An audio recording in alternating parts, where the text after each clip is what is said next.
Bonjour à tous et bonjour à toutes, bienvenue dans ce talk show, un talk show que j'ai décidé suite à de nombreuses questions posées par les créateurs de sociétés, comment on fait une société chez Dougs.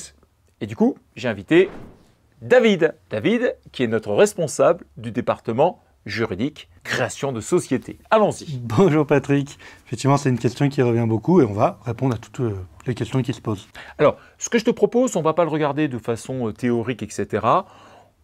On imagine, je suis le créateur de société, j'ai envie de créer une société ou pas, je ne sais pas d'ailleurs. Qu'est-ce que je fais concrètement? Quelle est ma première démarche à réaliser? Première étape, c'est de te connecter sur le site dougs.fr. Tu as la possibilité dans la rubrique sur la création de société de créer un compte Dougs. Une fois que tu as créé ce compte Dougs, tu vas rentrer chez nous en tant que client et donc on va pouvoir te contacter, notamment notre service commercial va te contacter afin de t'expliquer un petit peu ce qu'est Dougs, comment on fonctionne et suite à cet appel, tu vas être mis en relation avec un juriste spécialisé en création d'entreprise. Donc, je récapitule, je m'inscris, je ne paye rien, je ne mets pas de carte bleue, rien du tout, et j'attends qu'un commercial puisse me joindre. Exactement. Ça, c'est la première étape. Là, je vais discuter avec le commercial, il va voir d'emblée effectivement vers quelle personne m'orienter, notamment un juriste spécialisé dans la création de sociétés, il y en a plusieurs, et à ce moment-là, il va me proposer un devis, je crois, de 80 €, je crois, c'est ça? Exactement. Il va te proposer de prendre rendez-vous avec un juriste. Ce rendez-vous va être facturé 80 € hors taxe. 80 € hors taxe, ça me permet de pouvoir discuter avec un juriste confirmé, Exactement. de pouvoir exposer mon plan, de savoir s'il me faut comme statut d'être soit micro-entrepreneur, soit d'être entrepreneur, soit d'être président ou gérant de SARL. Bref, j'ai tout le panorama. Et dans cet entretien, du coup, ça se termine et ça me permet toujours à ce stade-là de dire stop ou encore. C'est ça? C'est exactement ça. Au cours de cet entretien, en individuel avec le juriste, tu vas faire le point sur ton projet de création, s'il y a besoin, quelle forme, quel nom. Tous les détails vont être vus avec le juriste. Et à l'issue du rendez-vous, il y aura plusieurs possibilités en fonction de ce qui a été conclu. D'accord. Première option, tu souhaites arrêter là parce que potentiellement tu n'as finalement pas de création de société à réaliser ou tu préfères faire autrement. D'accord. Deuxième option, ton projet se concrétise et tu veux le confier à Dougs. Excellente nouvelle, on va pouvoir poursuivre ça avec toi. Ouais. Et donc le juriste que tu as eu au téléphone va continuer à te suivre et va te proposer un devis pour nous confier la mission. D'accord. Donc là, ce devis, il y aura le reste des honoraires, 70 €. Exactement. Et il y aura également le prix de l'annonce légale et du greffe du tribunal de commerce. C'est exactement ça. On va envoyer un devis avec ces frais-là. Ensuite, nous, on se chargera des formalités et on réglera les frais de notre côté pour simplifier au maximum les démarches que tu as besoin de réaliser. Très bien. OK, on peut parler du montant des honoraires, donc 70 €, Oui, ce qui fait 80 plus 70, 150 € pour Dougs, en fait, en totalité, et puis environ 300 € pour le tout, c'est-à-dire les annonces légales et le greffe du tribunal de commerce. c'est bien ça. Pas d'autres surprises?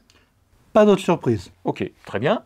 Une fois donc, que j'ai acquitté de cette somme-là, donc il y a le déroulement de la partie juridique dans lequel il va y avoir, je crois, un projet de statut qui va m'être proposé.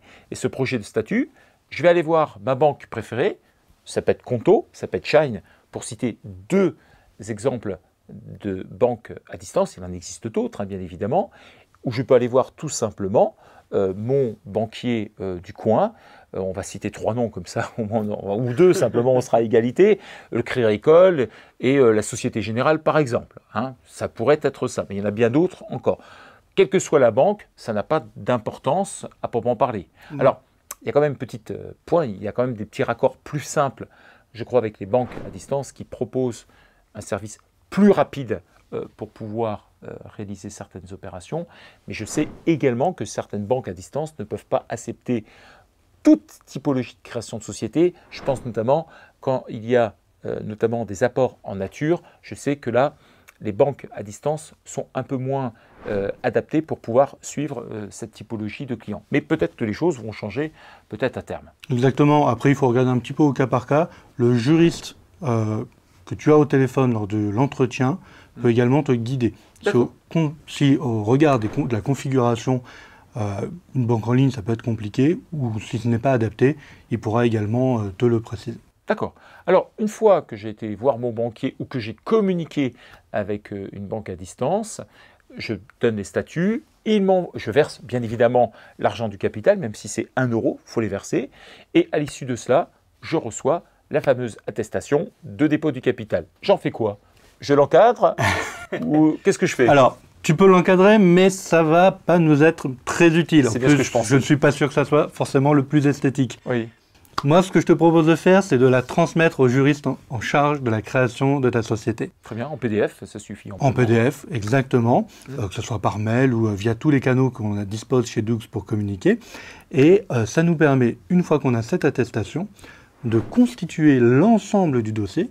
Et le juriste va pouvoir rédiger les différents documents. On a parlé tout à l'heure des statuts. Oui. Il y a également la liste des souscripteurs. Il y a tout un tas de documents à préparer, les bénéficiaires effectifs. Condamnation. Exactement. Ouais. Tous les papiers à réaliser sont rédigés intégralement par les juristes de chez Doux et transmis au client pour signature.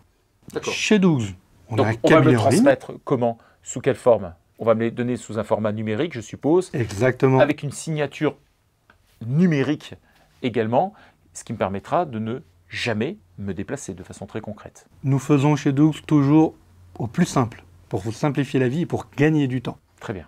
Donc c'est vraiment cet objectif-là, signature électronique. Les documents, dès qu'ils sont signés, nous en sommes avertis et le juriste peut tout de suite prendre le relais pour les formalités à réaliser, la publication de l'annonce légale et les formalités auprès du greffe du tribunal de commerce. Bon, ça signifie que je ne me déplace pas et j'ai juste à patienter le temps, effectivement, de recevoir le fameux sésame, le fameux cabis. Exactement. Dès que l'immatriculation a été faite par le greffe du tribunal, nous allons recevoir par le greffe l'extrait cabis. Nous allons, dès que nous l'avons, le transmettre au client, donc à toi, pour que tu aies ce document. On t'en envoie également une version papier dès qu'on le reçoit du greffe.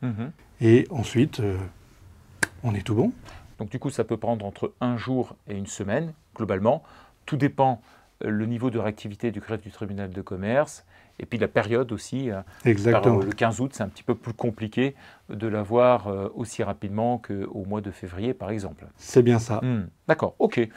Bon, alors une fois que j'ai mon cabis, je vais voir mon banquier préféré. Enfin, en tout cas, je lui communique le document. Et ça y est, mon compte bancaire qui était bloqué va être transformé dans un compte définitif et il me donnera les moyens de paiement qui vont bien avec, soit une carte bleue, éventuellement un chéquier si je suis dans une banque traditionnelle, et puis les moyens de paiement comme les virements, prélèvements que je pourrais effectuer. C'est exactement ça, et le capital social se retrouvera sur ce compte, il sera disponible pour les premiers frais, pour lancer l'activité. Bon, c'est nickel, je crois qu'on a tout dit à peu près. Je pense que c'est bon. Ok, merci David pour ce talk show. Je pense que tu as éclairé absolument tout le monde sur la façon de procéder sur la création d'une société. Merci à vous tous de nous avoir suivis. Et juste avant, j'ai quelque chose à vous proposer. Ça se trouve dans les commentaires. Et là, vous allez voir que vous qui êtes créateur, on a une offre spéciale pour vous, pour un meilleur suivi et une meilleure création de votre société. Je vous dis à très vite. Au revoir.